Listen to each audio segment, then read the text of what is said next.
שלום לכולם, כאן רני גלדרון, המנהל המוזיקלי של הסימפונית הישראלית באר שבע.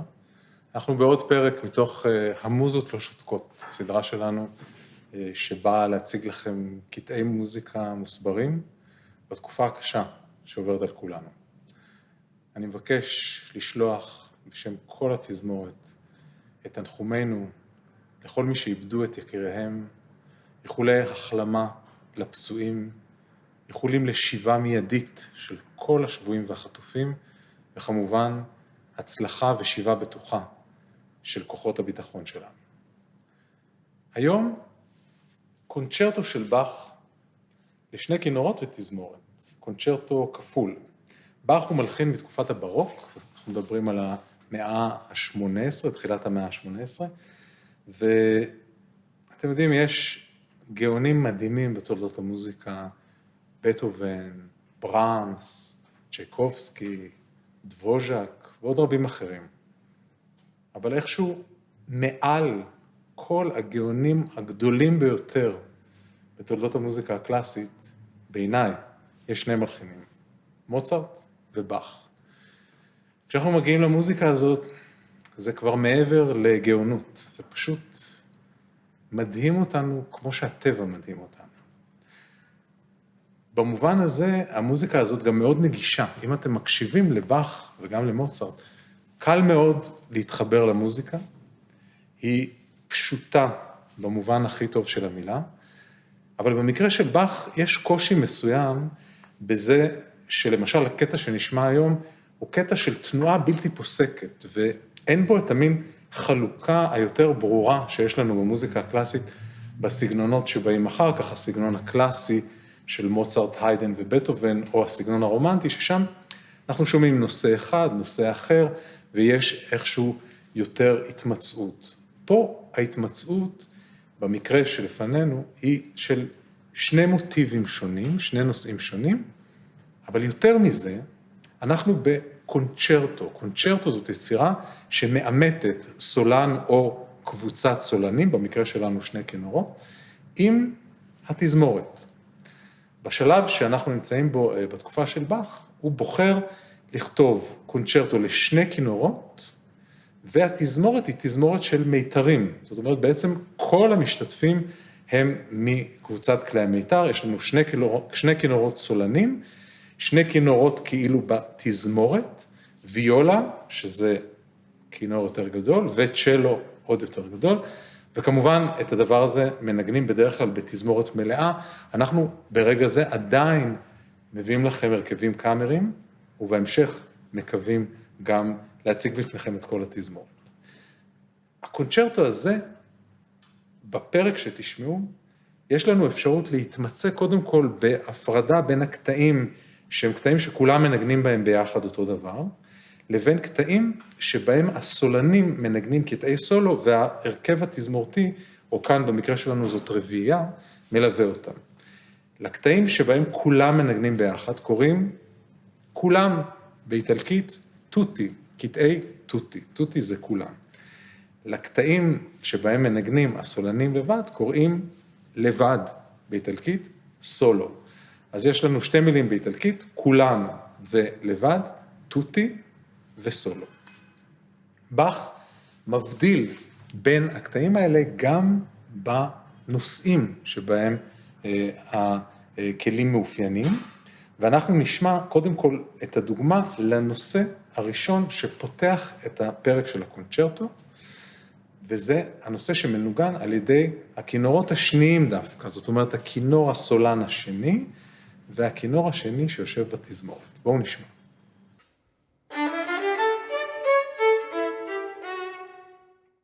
ועכשיו בואו נשמע את פתיחת הפרק, שמתחיל עם המוטיב ששמעתם, פררררם, פימ פם פם פם פימ פם, כזה די קליט, טררררם, פימ פם, הדבר הזה בעצם הוא המוטיב שהאוזן צריכה לחפש כל הזמן, והוא מנוגן על ידי הכינורות השניים, כששאר ההרכב מלווה אותם. בואו תשמעו איך זה בתוך ההקשר הכללי.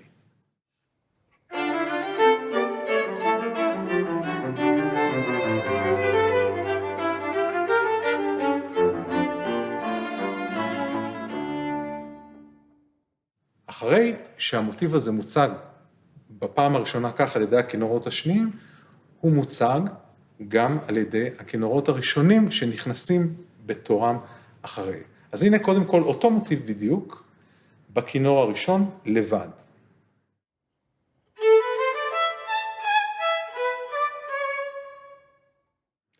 וכמו ששמענו במקרה של ההתחלה, הנה המוטיב ששמעתם זה עתה, כשכולם מנגנים יחד.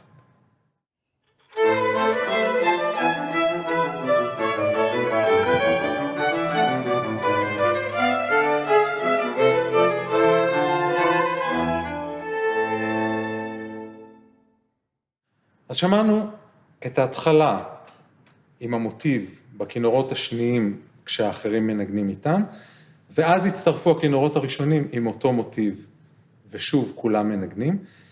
עדיין המוטיב מופיע בפעם שלישית אחרי מעבר קצר, בכלי הנמוך ביותר, שזה הצ'לו. בואו נשמע איך זה נשמע קודם כל לבד בצ'לו.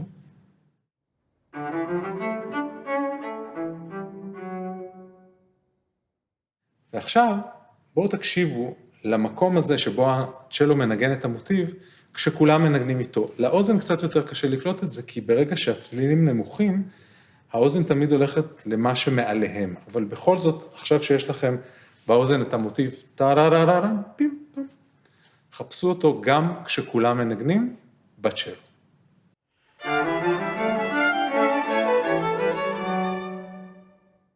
ולסיכום החלק הראשון הזה, שבו אנחנו מתוודעים למוטיב הראשון של הקונצ'רטו, שהוא המוטיב של קטעי הטוטי, הקטעים שבהם כולם מנגנים. בואו נשמע את כל הפתיחה של הפרק, ושימו לב, אני מזכיר לכם את הסדר. הכינורות השניים, כלומר הסולנית שמנגנת כינור שני, והכנרת השנייה שבתוך הרכב מנגנות את המוטיב. אחר כך הכינורות הראשונים, הסולנית והכנר הראשי של הרכב, מנגנים שוב את המוטיב, ושלישי בתור נכנס אחריהם הצ'לן, וגם מנגן בדיוק את אותו מוטיב. בואו תעקבו אחרי זה.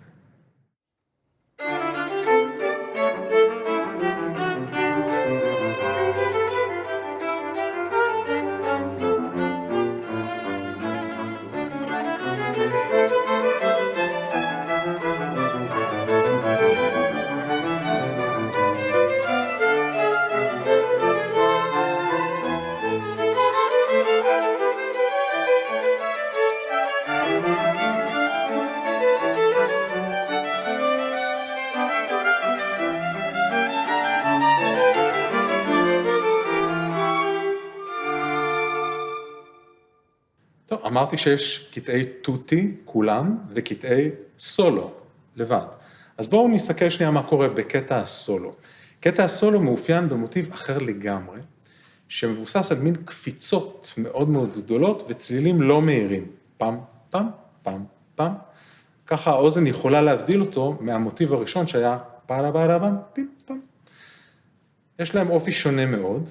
בואו נשמע את המוטיב של קטעי הסולו, מנוגן על ידי הכינור הראשון הסולן, כלומר, הכנרת הראשית הראשונה הסולנית. הנה.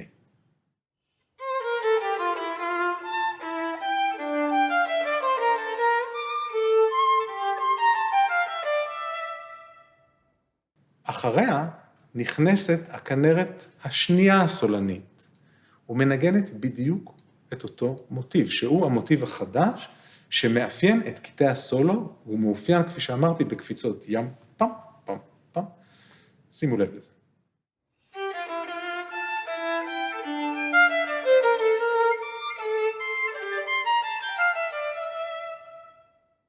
מה שמעניין הוא שבזמן שהכנרת הראשונה נגנה את המוטיב החדש, הכנרת השנייה, הסולנית, לא נגנה. אבל כשהכנרת הסולנית השנייה נכנסת, לכנרת הראשונה יש איזה תפקיד ליווי מעניין שמצטרף אל המוטיב, ואני רוצה שתקשיבו עכשיו איך זה נשמע כשהן מנגנות יחד. שימו לב.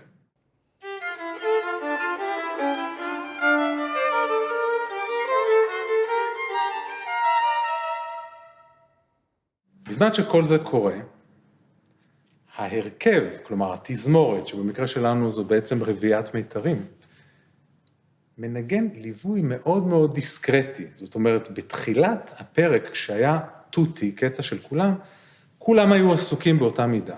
כשזה קטעי סולו, למעשה ההרכב המלווה, התזמורת, מנגן ממש נגיעות כאלה. פעם, פעם, פעם. שימו לב איך זה נשמע.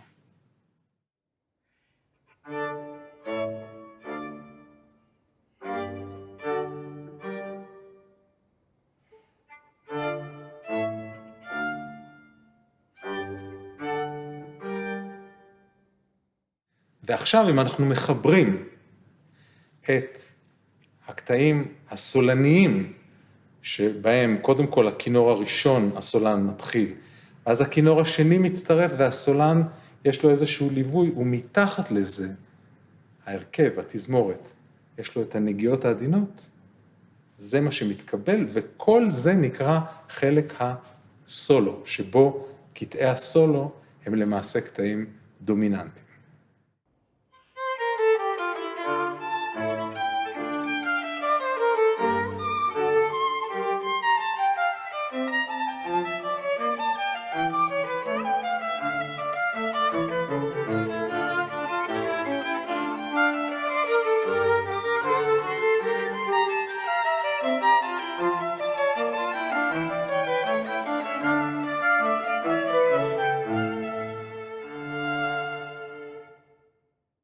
דבר מעניין שבאך עושה, והוא באמת מיוחד, הוא שבאמצע קטע הסולו, שכמו שאמרתי, יש לו את המוטיב שלו, זוכרים? הקפיצות האלה, ים, פים, פם, פם, מה ששמענו עכשיו. הוא אומר, רגע, אני רוצה לשלב בקטע הזה גם תזכורת מהמוטיב הראשון, טה-רה-רה-רה-רה, פים, פם. איך אני עושה את זה? הוא שם את זה דווקא בהרכב, לא אצל הסולנים. אז כשהרכב לבד מנגן, זה נשמע ככה, שימו לב שאתם תוכלו לזהות בדיוק את המוטיב שפתח את הפרק.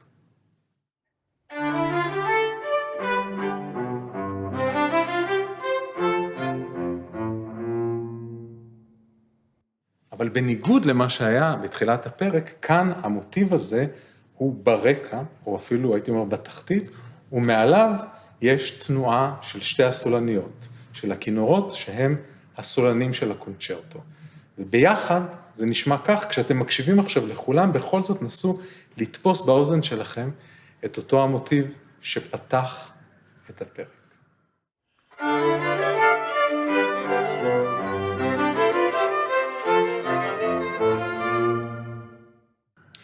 אז לסיכום, בקונצ'רטו הזה, כלומר יצירה שמאמתת שתי סולניות ותזמורת, שבמקרה שלנו מיוצגת על ידי רביעיית מיתרים, יש לנו זרימה די בלתי פוסקת של המוזיקה, כלומר אין את העצירות ששמענו נגיד ביצירות של מוצרט או בטהובן או מלחינים אחרים, ויש לנו חלוקה ברורה לקטעים של טוטי, כולם מנגנים, ולקטעים של סולו, הסולניות מנגנות והאחרים מלווים אותם, וגם יש לנו שני מוטיבים ששייכים כל אחד לחלק אחר, למרות שמהחלק הראשון מתגנב לתוך החלק השני אותו מוטיב ראשון. באך עובר ככה לסירוגין בין קטעי טוטי לקטעי סולו, ומסיים את הפרק בכך שכולם מנגנים יחד. זו צורה שונה לגמרי מהתפיסה שמגיעה מאוחר יותר, שדיברתי עליה הרבה, של יצירה בצורת א' ב' א'. פה יש איזושהי תנועה של זרימה בלתי פוסקת ומעבר מקטעי כולם לקטעי לבד, מטוטי לסולו. אני מקווה מאוד שתהנו מהביצוע הזה של הפרק הראשון מתוך קונצ'רטו של באך לשני כינורות ותזמורת מיתרים. שערו איתנו לסרטונים הבאים, ושיהיו לכולנו ימים שקטים וטובים. להתראות.